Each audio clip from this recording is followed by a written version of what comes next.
"Daddy, Daddy, don't go away, don't leave me." A child's cry, full of pain and despair, cut through the sleepy hot heat of a July afternoon in a small village on one of its side streets. A large black automobile drove indifferently out of the gate of an old but still sturdy house, and behind it, stumbling, ran a little 6-year-old girl, crying and begging her departing father to return.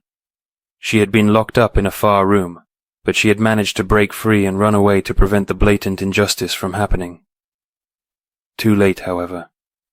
Her favorite daddy was driving away in a nasty black car with tinted windows, and didn't see, or didn't want to see, his daughter running after him. Her mother had explained everything to Miloshka earlier. Daddy had a new family, he didn't love her and her mother anymore, so she should forget him quickly. He was a traitor. He left them for another family, and she would soon have a new daddy, a real, kind one, who would love her and would never trade her for anyone. Miloshka understood everything, nodded her head, but she couldn't help herself. She remembered and loved her daddy, who always took care of her, took her fishing, told her fairy tales, drew kittens, rocked her on the swings. For some reason Mom was angry when he too, in her opinion, spoiled her daughter, gave her extra attention when they had little secrets and secrets, separate conversations and jokes. Why had he chosen another family? There was no way she could understand his betrayal, forgive him. And at the same time did not want to, just like that, immediately cut him out of her life. Her friend Vitya also did not have a daddy, but he died. Mila already understood the meaning of this terrible word. He could not be returned by any means. And she had a daddy like and was, but somewhere far away in some alien family where she, Miloshka's favorite daughter, had no access. After her father's departure, the girl withdrew into herself. She ate sluggishly, sat in her room. She turned on cartoons, but she recognized only those that used to watch with Daddy. She played only with an old doll, Marishka, also a gift from Daddy. On the street and in the yard she was only with Vitya and Lena, who never had a daddy. Very soon Uncle Oleg appeared in their house, who, as Mom said, would become her new dad. The man smiled at Miloshka and extended his hand. "Well, let's get acquainted. My name is Uncle Oleg, but you can call me Daddy. Your mom and I love each other, and we will live together. I hope that you will love me too. In the meantime, to get acquainted, here's a new doll for you." He handed Miloshka a big box with a bright-colored label and an inscription in an incomprehensible language. "Here, this is a gift from me, I hope you like it." "Thank you, Uncle Oleg," Miloshka said indifferently. "Mila, you were told to call Uncle Oleg Papa," Mom intervened. "Don't rush her," Uncle Oleg intervened. "A child needs to get used to it, it's not an adult. Tomorrow we'll all go to town together, to buy you everything for school. A beautiful dress, notebooks, albums, felt-tip pens. Are you happy?" "Yes, I am very happy." The girl turned and went to her room. The adults were sitting at the table, talking about something, joking and laughing. Miloshka opened a beautiful box, took out a new doll, looked at it. She's silly, her eyes bulging, and she thinks she's better than everyone else, sent the foreign miracle back into the box, and lay down on her bed in the arms of the old faithful Marishka. Grandmother came in, shaking her head. She sympathized with her granddaughter, in her heart condemning her mother, her daughter. "Why don't you go to the kitchen, have some tea, eat something?" "I don't want to, Grandma." "You can't do that, granddaughter. You're not sick, are you?" She got worried. "Yes, probably," Mila replied. "My head hurts." "Let me measure the temperature." Grandmother touched the baby's forehead. "There seems to be nothing." A pill you will now bring, and you lie down, rest." The next day, she and her mother and Uncle Oleg went to the big city supermarket to buy everything they needed for school. Just recently the girl dreamed of this day. How she would try on a dress, choose beautiful notebooks, satchel and other wonderful things. Mom and her husband took Miloshka around the departments, showed things, asked her what she liked best. She shrugged her shoulders, agreed to any options, and kept turning her head around. She wanted so much to see her father. Maybe he found out that she was here, and came at least to look at her from afar. But of course she didn't see anyone. September 1st came. Mom ironed a new dress, prepared beautiful hairpins and bows, bought a beautiful bouquet. Milochka went to the first class, followed by her mother and Uncle Oleg, who joked, laughed, encouraged Mila. She smiled back sparingly, just out of politeness, and looked for her favorite daddy with her eyes. Would he not come to congratulate her on such a day? No, there was no daddy.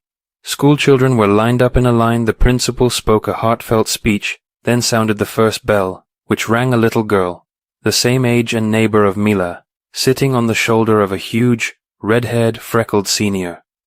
The children were photographed, arranged in the courtyard by classes, animators and big puppets. Hare, dwarf, bear, performed in front of them. But the girl turned her head in vain, trying to see at the festival of the one she waited for, whom she loved with all her soul, and did not want to believe in his betrayal. At home, when Uncle Oleg went somewhere, her mother began to express her claims to the girl. How are you not ashamed? Oleg tries his best to please you, makes expensive gifts, arranges holidays, and you treat him like a stranger. He is a stranger, quietly whispered the girl. Oh, he is a stranger, the mother shouted angrily. And his for you is the one who abandoned us for another family, another woman, another daughter, who cowardly ran away from you without even saying goodbye. And you, like a fool, still waiting for him to come to you with congratulations to take care of you again. He won't. He's got another family. She said it clearly, syllabically, one syllable at a time. Stop suffering for a traitor. You have a real father, Daddy Oleg, and I demand that you treat him properly. He's not a father. I have my own father, shouted Miloshka, and immediately received a slap from her furious mother. You scoundrel, you scoundrel! The woman didn't choose her words. She has a daddy, you see. Where is he, your daddy? Why didn't he come, call you, give you a present? He's long forgotten about you, forgotten, you know. And you, like an idiot, keep waiting for him to remember. Forget it, I told you, forget him. She swung again, but then the grandmother intervened, protecting her granddaughter, and the girl immediately ran to her room, flooded with tears. Oleg came back. He and her mother were talking about something in the kitchen, arguing. Milochka could hear bits and pieces of phrases. I'm always trying to make friends with her, gifts of all kinds, and so to her, and so. No, she wants her own daddy. Anyway, I've had enough. We need a child together, a normal one, who will love us. After that memorable conversation, the stepfather stopped trying to get close to Milochka. He did not beat her, did not persecute, bought necessary things for school, asked about lessons, but to achieve good relations no longer wanted. On New Year's Eve, Miloshka found under the Christmas tree toy of her dreams, a branded pink pony from her favorite TV series. She and her father dreamed of buying such a toy, but it was very expensive, and so the purchase was always postponed. Just before leaving for a new family, Dad promised to give his daughter this toy, so, clutching it to herself, she ran to her mother. Mommy, did Daddy come here? He promised me this pinky a long time ago. Her mother's face turned red and she hissed at her daughter. Yes, Daddy gave it to you. Your real daddy, Oleg, spent his New Year's bonus looking for stores to make you happy. And you again, your snotty snot, remember the traitor? You're a fool. Fool. They never returned to the subject again. Pink Pinky took up residence in the girl's room. Even though it was a gift from her stepfather, she didn't throw it on the shelf with the other toys he had given her. For some reason, she felt like it was her dad's gift. Perhaps he had seen this pony shirt at the store, but he didn't have any money with him, and while he was running for it, her stepfather came and bought the toy. Then it could be considered a gift from Dad, right? Soon Mom gave birth to a son, and Milochka was not on the second, but already on the third plan for her. The girl had the necessary food, clothes, textbooks, a normal smartphone. She was not directly offended, just ignored. All conversations were sparse and one word. How's school going? Fine. Did you eat? Yes. Thank you. There's a school asking for money for classroom renovation. Okay, I'll give it to you. We lived like that. Only her grandmother sometimes came to her room, sat next to her, caressing her hair, asking her not only about her studies, but also about her friends, classmates, plans for the future. But it didn't happen often. Little Tolik grew up and demanded more and more attention. His mother went to work, and now his grandmother and Miloshka took care of him. Feed, wash, walk, play, be near him. The girl had free time only in the evening when her mother came home from work, but she still had to do her homework, and how to play, walk with friends, just watch their own cartoons, not primitive for Tolik. Such joys now fell to her not often. Then it became very bad. She was deprived of her own room, giving it to her little brother, and Mila moved to her grandmother. Of course the grandmother is not a mother. She loved Miloshka, but she is already a big girl. She wants to somehow plan her own free time, which is already almost none. In addition, Tolik grew up, and Salal malicious not by ignorance, but deliberately sophisticated. He quickly grasped the family hierarchy. He himself, the king and god, his father and mother, the closest, and his grandmother and sister, second-class citizens. During the day, Tolik would sneak into their room, unraveling grandmother's knitting, tearing and staining Miloshkin's textbooks and notebooks, and if he was scolded, he would start crying and yelling loudly. His parents came running, but Miloshka and his grandmother always got hit. "You have to watch your things. The boy is learning about the world, it's no big deal. You can tie up your scarf, rewrite your essay, it's a tragedy." And so 4 years passed. Miloshka was already 10, and her 11th birthday was coming up. She tried to spend more time at school, in class or in the library, reading a lot, thinking about life, growing up beyond her years. One day after school, Marina, a high school student who lived not far from Mila and was aware of her tragedy, came up to her. "Hi," said Marina. Here is such a thing. Come with me. Come with me to show what." Mila, a little hesitating, still followed the girl. She did not expect any trick from her. First of all, a neighbor, and secondly, in character is not harmful, and calm, adequate. They went to the girl's toilet on the 3rd floor, and Marina led her to a large window painted with white paint, in the corner of which was scratched a small window through which the schoolyard was visible. "There, you see, there's an uncle standing there, looking out for someone. Isn't that your father?" "Oh!" Miloshka's legs gave out. "Daddy, do you want to meet him?" "Yes, of course I want to meet him. I'll run to him right away." "Not now," said the sensible high school girl. "Now the break will end, the lesson will begin. You will be grabbed, there will be a scandal. You'd better make an appointment with him after class, and I'll go and tell him." "Okay, tell him to wait for me in the park, by our bench, he knows." "Thanks, Marin." After the lesson, Mila rushed straight to the park. Her father was standing near a familiar bench where they used to sit down to rest when they walked in the park. That's why they called it our bench. He took a few steps toward her, and she wanted to rush toward him, to hang on his neck, to hug him, to cuddle. But suddenly she stopped. Her mother's words rang in her head.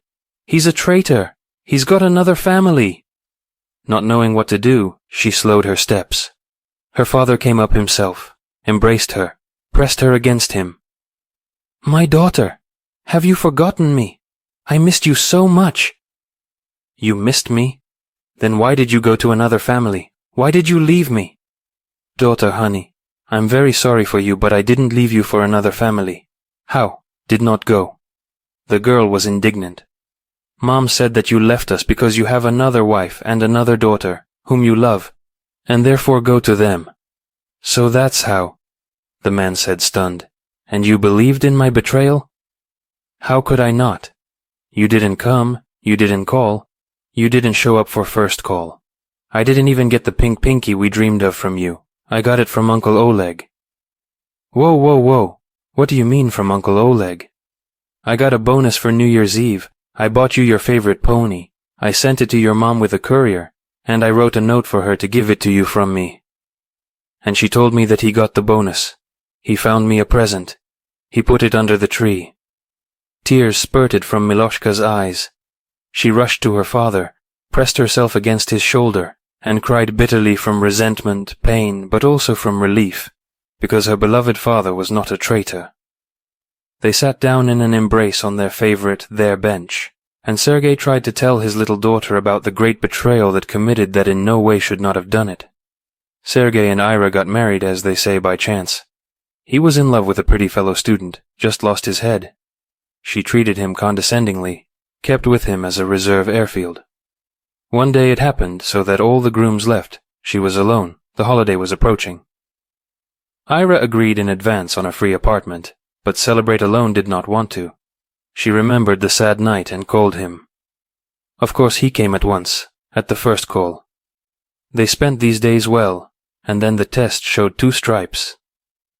The doctor at the clinic forbade abortion categorically, found in the girl's body some abnormalities, Ira thought, and decided that the marriage should still be married. Love.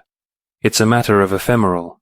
And Sergei had his own small apartment, a good specialty, malleable character. In general, Irina waved goodbye and accepted the proposal of the happy groom. However, their life did not go well at once. They lived in the suburbs, in Irina's mother's private house, and Sergei's apartment was rented out. He adored his wife and little daughter, but caused only irritation. Not so stand, not so sit. Why so little money brought? Why at work so much time spent? Daughter grew up, and Irina began to irritate their good relations, or rather the fact that Mila adores her father, and she just takes her on duty. This pissed her off most of all. Soon she went to work, and there she met Oleg. All her unrealized passion fell on the man, who took it for granted. They began to meet. A romance broke out between them. Gradually Ira realized that she loved Oleg, and her own husband caused nothing but irritation. It was time for a serious conversation. Ira declared that she no longer loved him. She had another. She said that it was necessary to divorce. Sergei did not understand what happened, asked her to think about it, not to tear at the living. The woman was annoyed by his timid attempts at reconciliation. She had already decided everything for herself. After Sergei realized that reconciliation is impossible, he tried to negotiate the right to see his daughter. But here he was, waiting for the cruelest blow. As it turned out, Oleg gave his future wife an ultimatum that her daughter he will accept as his own, but only on the condition that the birth father and close to her will not be near her. He himself will be her daddy, and the birth father must disappear from her life. With this Sergei did not want to agree, but Irina threatened to tell her daughter that he went to another family, betrayed her, and if he tries to see her daughter without her knowledge, she will report to the police and he will go to jail. The law will always be on the side of the mother. And so, she'll make up that he's just gone to earn money and won't be back soon. Sergei didn't know about Oleg or his condition, and he thought that Ira would honor the agreement. He several times wanted to break the promise and see his favorite daughter, but was afraid that the ex-wife can really report to the police, and then their meeting will be impossible. But today he could not stand it, and decided by all means to see his daughter, to congratulate her on her birthday, maybe even to ask her to sit with him in the ice cream parlor. But what he'd heard today, all of his ex's despicable behavior, stood before him in all its ugly light. He wasn't going to play by her rules anymore. All right, daughter. I don't want to scold your mom, it's her business, she's responsible. Here's the plan. You call her, tell her you're going to a cafe with your girlfriends to celebrate her birthday. In reality, we'll celebrate together, and then we'll decide how to proceed. And they had a wonderful day. Mom indifferently agreed to let her go to the cafe, told her to come not late. They ate ice cream, then went to the amusement park to the rides, and then again sat in the cafe, but already for puffs with cheese and meat because they were hungry. Well, dear, that's it for today. It's time for you to go home, Dad said regretfully. I don't want to go home. The little girl pouted. You have to, honey, you still have to. I don't want to have to, Mila almost cried. Daddy, take me to your place. And you will go? Sergei asked very seriously. Will you leave your grandmother, your mom, your little brother? I don't love them. They are all bad. They hate me. Only my grandmother will be a little sorry. Don't hate your mom. You'll understand later. Well then, I'll tell you what. Come home tonight as usual. Don't say anything to anyone. Can you do that? Yes, I can. I'll be there in 3 days and we'll work things out. I'll call. I need my mother to be home. And you'll pick me up? The girl asked hopefully. I will try very, very hard, answered the father seriously.